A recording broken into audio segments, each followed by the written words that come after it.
बजेटच्या भाषणात 2 राज्यांचा उल्लेख झाला म्हणून हे बजेट फक्त 2 राज्यांचं होत नाही, ते संपूर्ण देशाचं बजेट आहे, असं प्रत्युत्तर केंद्रीय नागरी उड्डाण राज्यमंत्री मुरलीधर मोहोळ यांनी दिलं।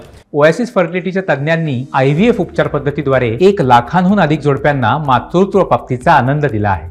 मोफत अपॉइंटमेंट बुक करण्यासाठी आजच संपर्क साधा। मुंबई मेट्रोसाठी 1787 कोटी तर महाराष्ट्रातील रेल्वेसाठी 15000 कोटींची तरतूद करण्यात आल्याची माहिती मुरलीधर मोहोळ यांनी दिली।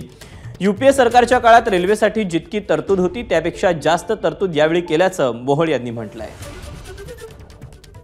तर बघा, देशातलं आजचं जे बजेट माननीय अर्थमंत्र्यांनी मांडलं त्याच्यात ग्रामविकासासाठी 2,65,000 कोटीची तरतूद आहे। मराठवाडा सिंचन प्रकल्पासाठी जवळपास 600 कोटीची तरतूद या अर्थसंकल्पामध्ये दिसते। मुंबई मेट्रोसाठी 1087 कोटी आहेत।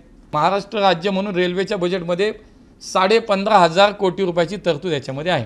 आपण 2009 ते 2014चं ज्यावेळेला यूपीए सरकारचं जे बजेट होतं ना, त्यावेळेला महाराष्ट्राच्या रेल्वेसाठीची जी तरतूद होती, महाराष्ट्राच्या या 15,500 कोटी रुपयाची तरतूद झाली।